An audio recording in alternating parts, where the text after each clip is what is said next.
it continuing. All right, and so tonight I have the AI part 2. I know last week I told you this week is going to be about cats and cars, so let's get into it. So the first thing, just as a reminder, the whole thing around AI, at least the artificial narrow intelligence, which most of them have, is around the A to B mapping. So they're mapping from one input to an output. That's the style of it. And there's many different fields within artificial intelligence, including things like computer vision, natural language processing, and really goes many more, because the whole field is so vast that, there's no way that, even if I spoke the next, few years on it, we'd never get through the whole part of it. But tonight we're going to talk mainly about computer vision. And again, this is nothing new, So like the first barcode was invented in 1948. And it was invented as a way of just getting Morse code. Randy remembers that time. It was a way of just making Morse code into something that could be read. So the dots and the dashes was little lines and big lines. And if you look across, it really has the information one-dimensional. That's not the original barcode. That's the modern version called UPC-A. So it goes across. There's been a lot of updates to it over the years. But over the years, they also realized that, that's really just one dimension of data. And so next to it's also QR code, quick response code. And that's probably the most popular of the two-dimensional codes that are out there for a variety of reasons. But there's a couple dozen ones that are just listed, different ways of presenting information there. This one has a lot of ways of doing error correction and handling. So the person making the QR code can basically put it almost any level of error correction. So you could have like a third of it scratched off in different ways. And if the person put in that much error correction, it could still read it and understand what you're trying to get across there. But again, it's just a way of putting information into a 2D form that you could read. And like this one here is basically the wikipedia.com. So if you used your camera, went to it, it would just have the URL to get you to Wikipedia. So computer vision, again, there's basically two versions of it. There's one that's called the classical, which really uses edge detection, and it goes over common things. So it can go quickly through edge detection faster than using all the algorithms to go with how things are built out. And so common things like a fork, seeing something that has a line and goes to like 4 tines on it, it can say it's a fork rather quickly. And a lot of other objects that are common and stuff can be put in libraries that can be shared around to many different computer vision areas. But the main one in artificial intelligence is the one of deep learning, and it's for complex objects or various shapes. And it requires tens of thousands of these shapes to be put into the machine learning, into the neural network. And it's really, and that's before you can start to get accuracy on it. They say you can take like a toddler and start showing them pictures of cats. And about the 10th one, the toddler is pretty good at identifying cats at a pretty good accuracy. But for the deep learning and for computers, it really takes the tens of thousands before they start getting somewhat accurate. And the pictures of like the cats there are just the faces, but you'd want cats of, from any angle.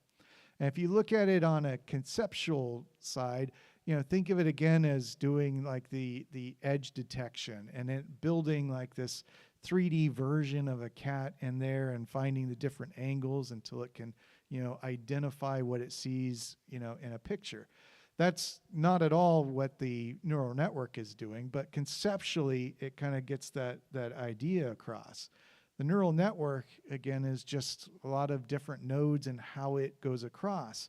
And there's lots and lots of math there. And so it's going to use the whole network or thing to make an image. And at the end, they call it the ideal image. And so like they get all these things of the cat, and then it's the AI's ideal image of a cat. And for this one, which was done with, I think it was 91% accuracy, this is the picture that it came up with an ideal of a cat. So it's not anything that you would recognize. If you look through, you can see there's lots of eyes in there, and there's some shapes, that you can make out. But again, this is what they use as the algorithm, to come across. So as a picture comes in, it can do its math things and compare it, to what it's learned before. And this particular one was a small neural network. And as they put the stuff in, this picture has a 92% accuracy, for it.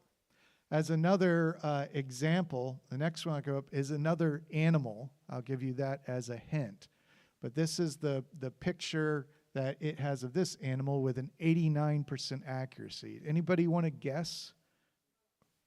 Zebra, right there. It is a zebra. Very good. You could see the patterns or something in there. Yeah, 89% accuracy. All right. So if you ever want to identify an animal, just go to Mark. He can help you out there. That was good. I didn't expect anybody to get it, especially that quick. But yes, so this one was, a picture of it. And so that's how it works. And again, one of the reasons why AI is getting more and more traction now is because they can use very large neural networks, and they can pile lots and lots of stuff in there. And so a lot of them, like these were just particular animal, but most of them, they would put in a lot of different animals with different labels. And so you could have one algorithm that could then spit out, again, the A to B conversion. So example, you could put cats and zebras and dogs and all that all into the neural network and then show a picture, and it'd be able to identify which animal it is. And so you could do that once rather than, having to make one for a cat, one for a dog, one for a zebra, and then run through all three of them. So anyway, so let's move to cars then, and self-driving cars. So there's a lot of inputs that a car, that is trying to navigate on itself. So there's cameras, around the car. A lot of modern cars, they're going to have 6 or even 8 different optical cameras on there. They'll have separate ones for radar or LiDAR. It again will have GPS things, so it can know very accurately where it is. It'll have maps and route information, where it's going to go, so it can route which directions it would be in. It has to do car detection, pedestrian detection, where the road and lane is, traffic lights and signs, and a variety of other obstacles that could get in the way of the thing. So all this stuff is going to come in, and then it's got to do calculations based on those inputs, such as like where are all the other cars going. So it doesn't even need to know like the orientation of the car, where the front is, because as the pictures go, it can figure that out, because the person might be driving in reverse, or a car might be backing up. So it's much easier for them to see, as the progression between each image goes. But they calculate the trajectory, how fast it's going, where it's going to be at certain times. Pedestrians, the same thing. Pedestrians are very hard to predict at times, and they can do a lot of crazy things, there. And so those are calculations it has to go in. And then its own motion planning, like how fast the car itself is going, what's its braking distance, where other things are. So it has its own motion planning. So all that's calculated, and then to the action at the moment. How is it going to steer? Is it going to accelerate? Is it going to brake? Does it need to change lanes, so it can get in the right place so it can turn later? All those actions have to take place. And so there's going to be a lot of different systems that will come into play, as it continues to go forward. And so as the car is going, this is kind of how it's going to have its look on the world. So it can see like the road, and then it has all these things that are going to be interesting to it. And this is just a forward view. If you look at it, it really is going to try to do it all the way around the car too. So it can know if a car is speeding up from behind it, it's not going to want to change lanes. So it's got to know all directions around it as well. But it's going to be looking at all these signs and what's happening around it in order to make its decisions. And again, this is not anything new.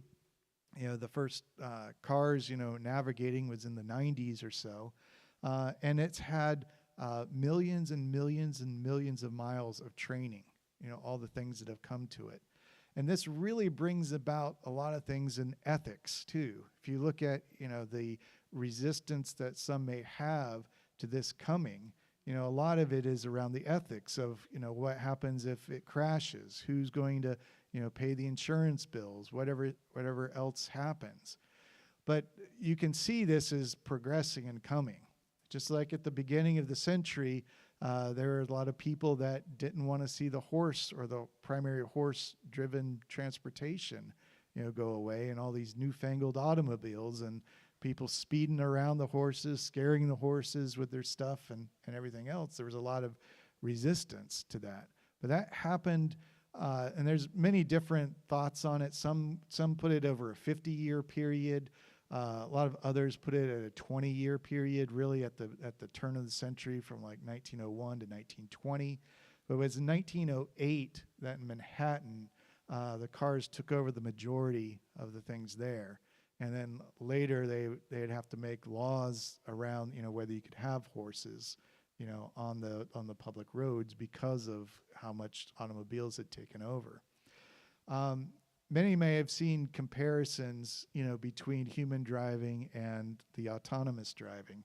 But many of the researchers or people that go on it says that most of that comparison isn't fair, because most of the autonomous driving that they have miles has been on, a one-way freeway, thing where there's a lot of lane changes, and then how do you compare that to humans and human traffic, and you don't have the same data, on both, because they're different situations. But it will continue to progress, and it'll continue to get better as anything in technology does. The Department of Transportation stated that there was 38,824 people that were killed in car crashes in the year 2020. And about 90% of car crashes in the U.S.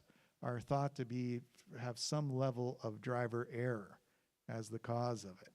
And so those are some of the stats that are used to try to continue to push that.